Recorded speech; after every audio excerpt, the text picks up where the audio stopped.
it's Jenny from Wishing Well Workshop, and today I'm going to show you how I like to put my cane slices and my designs on a decorative bottle. So what you're going to need for this is your decorative bottle, preferably one with a flat surface. I find these are easier to work with, but as you get more advanced in this technique, you can put it all on all kinds of other surfaces.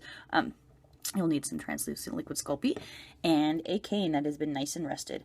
I rested this one overnight, and this one is a cane that I made using Souffle Royalty, Primo Jungle, Primo White, and Primo Wasabi, and there's a little bit of Purple Pearl in there also. And this is a Pandora Fight cane, and if you are interested in this technique, check out Teresa Salgado's YouTube channel. I will leave a link for that for you guys down below.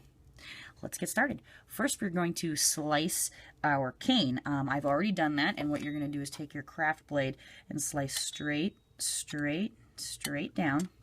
And what you're looking for is about millimeter thick slices, which I've already done here. So you can see the thickness of these slices. And depending on what your cane looks like, you may need more slices than this. I'm using 5 for this particular design, so I've kind of laid them out the way I want them to go. What I'm looking for is a design like this, and I've already pre-baked this, and this is just kind of for display purposes. So what I'm looking for is, something kind of like this. So, and we're going to bake these cane slices right on the glass itself. Now, what I like to do when I'm applying my slices to glass is to go ahead and grab my translucent liquid Sculpey and just kind of start smearing it on. There's not really a rhyme or reason to this. I'm not worried about it getting too messy right now. What I'm looking for is just kind of an even surface to start laying out those cane slices. So now that I've gotten translucent liquid Sculpey, or TLS, I like to call it, all over the bottle, I'm just going to take my finger and start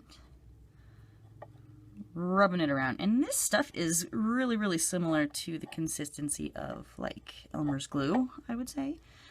This will just give us a nice surface to work with, and it'll make the clay slices a lot easier to move around to where you want them to go. So I'm,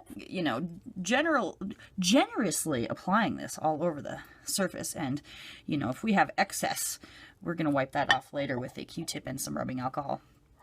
So we're not too worried about that right now. So what you've got now is this kind of mess going on, but that's what you need, because when your surface is slick like this, it'll make your slices a lot easier to adhere, and then you can kind of manipulate them too. So I'm going to just start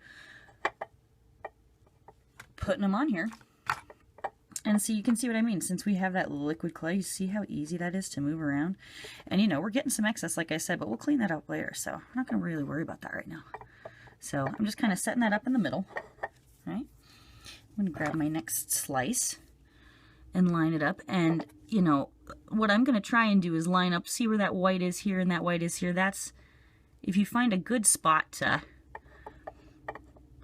to match up, then generally your slices will go together pretty easily for you. And see, with that translucent liquid Sculpey, that TLS, everything just kind of sticks right where we need it to go. And and now at this point, you can move everything around. So that's why I like to use this material, and this will dry. This will cure completely clear, so you won't have any muddiness or anything like that. So it'll dry clear, even though it looks white right now. So I'm just kind of getting the general idea of where I like stuff to go. So here's this, and I can kind of tell I need to kind of move the whole kit and caboodle that way. But see, with that liquid Sculpey on there, it just kind of makes it so much easier, I think, to move these guys around and really get them to be where they want to be. Now, once I start to see, okay, yep, this is where I'd like everything to go, I kind of start, pressing these together. What I do is I kind of take my finger, I'm going to move this down here, and I'm just going to take my finger and kind of start rocking it back and forth right where they're connecting. And this will kind of make those seams go together. And again, I'm really kind of making sure those whites are touching in these little areas here. That way they just match up and they'll just look nicer. You kind of see how much wiggle room we've got because of that TLS on there. I just find it really, really handy to have on there.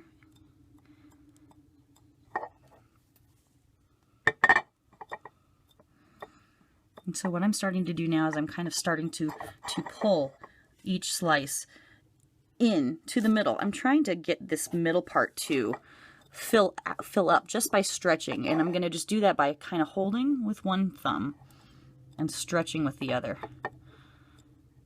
And so you can kind of see how they're starting to come together in the middle. In the meanwhile, trying to keep my edges lined up and keep my design straight.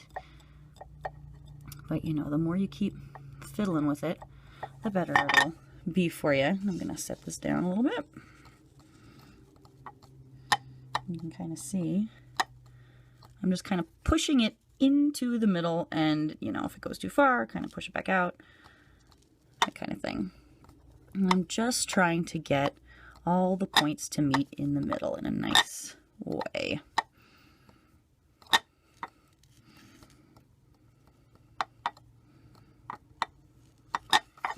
So you can kind of see how it's coming together. It's coming together.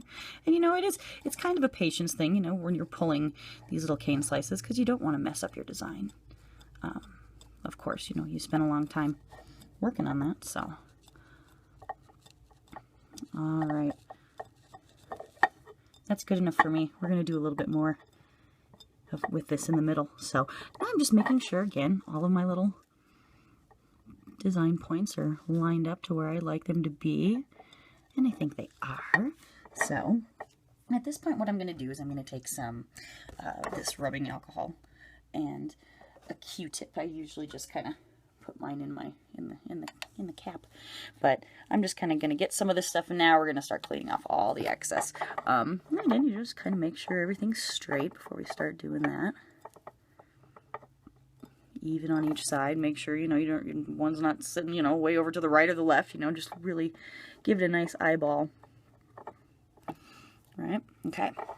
Now we're just going to start cleaning up all this excess stuff here. And you know, it should come right off for you. It's a little messy, but you know, for the mess, I think it's worth it, because you know, you get a nice result. This is just like a little Clorox wipe here, since I got quite a bit on there.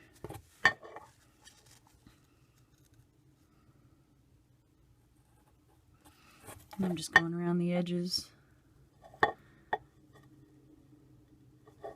See, it just comes right off. And again, once you cure it in your oven, it will cure clear enough that you won't even be able to tell. And back to the Q-tip.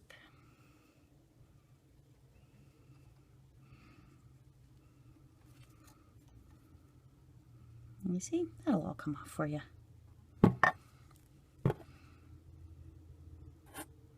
So go ahead and just keep cleaning that up, and I will be back with you in just a moment to show you how we're going to finish this one. Okay guys, I have pretty much cleaned up all that excess translucent liquid Sculpey from around my little design here.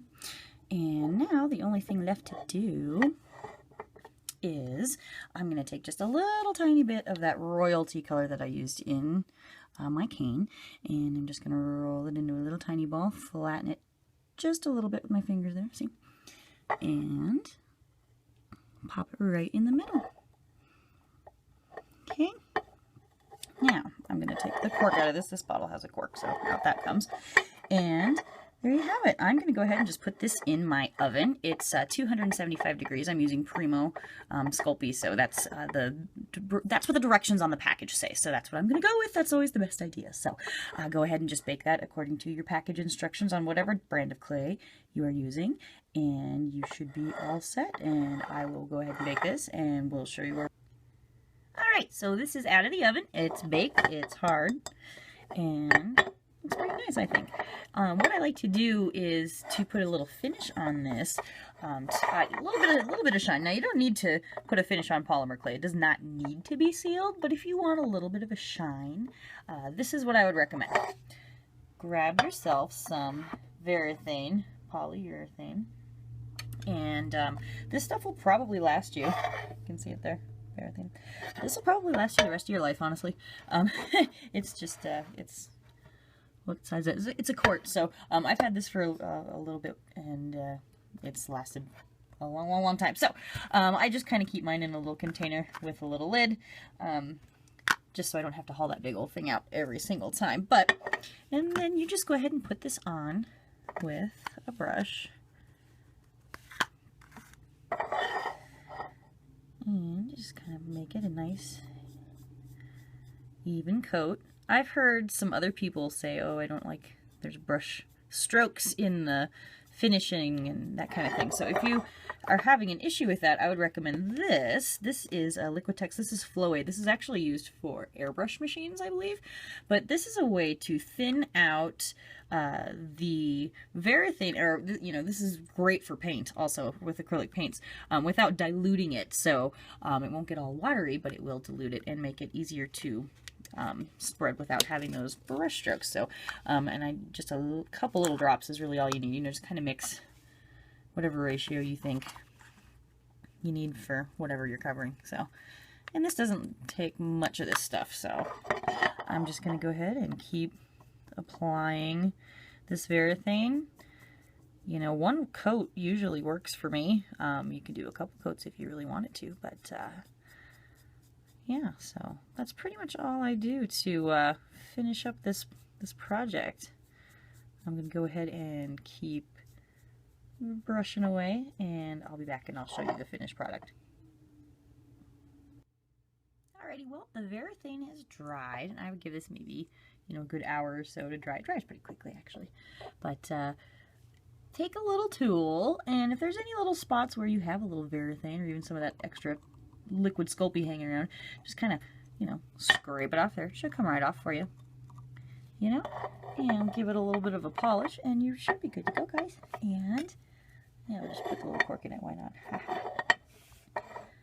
So there you have it. I hope you found this helpful to be able to use your cane slices to put on a jar or a bottle. So yeah, just little slices of these, little translucent liquid Sculpey. Bake it in your oven, put a little varathane on it, and you have a nice little piece there. If you guys have any questions, feel free to let me know, and check out my page on Facebook and Instagram and YouTube as well. Thanks for watching. Take care, guys. Bye.